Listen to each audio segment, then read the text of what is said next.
We didn't start with much money or many endorsements. Our campaign was not hatched in the halls of Washington.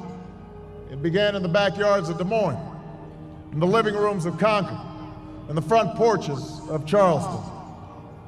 It was built by working men and women who dug into what little savings they had to give $5 and $10 and $20 to the cause.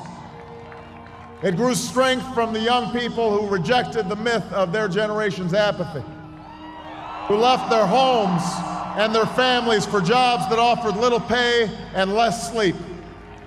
It drew strength from the not-so-young people who braved the bitter cold and scorching heat to knock on doors of perfect strangers, and from the millions of Americans who volunteered and organized and proved that more than 2 centuries later, a government of the people, by the people, and for the people has not perished from the earth. This is your victory.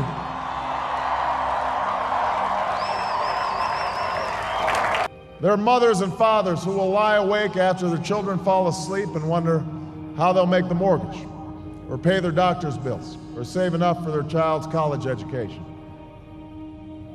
There's new energy to harness, new jobs to be created, new schools to build, and threats to meet, alliances to repair.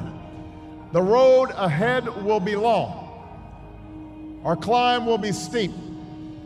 We may not get there in 1 year or even in 1 term. But America, I have never been more hopeful than I am tonight that we will get there.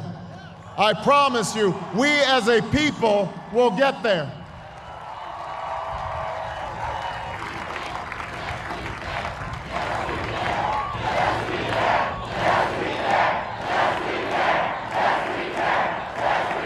There will be setbacks and false starts. There are many who won't agree with every decision or policy I make as president. And we know the government can't solve every problem. But I will always be honest with you about the challenges we face. I will listen to you, especially when we disagree. And above all, I will ask you to join in the work of remaking this nation the only way it's been done in America for 221 years. Block by block, brick by brick, calloused hand by calloused hand. What began 21 months ago in the depths of winter cannot end on this autumn night.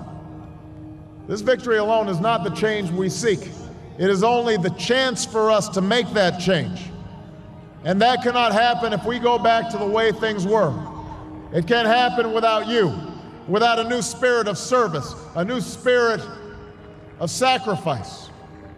So let us summon a new spirit of patriotism, of responsibility, where each of us resolves to pitch in and work harder and look after not only ourselves but each other.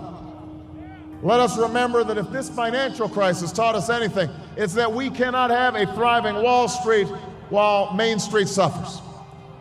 In this country, we rise or fall as one nation, as one people. Let's resist the temptation to fall back on the same partisanship and pettiness and immaturity that has poisoned our politics for so long. Let's remember that it was a man from this state who first carried the banner of the Republican Party to the White House, a party founded on the values of self-reliance and individual liberty and national unity. Those are values that we all share. And while the Democratic Party has won a great victory tonight, we do so with a measure of humility and determination to heal the divides that have held back our progress.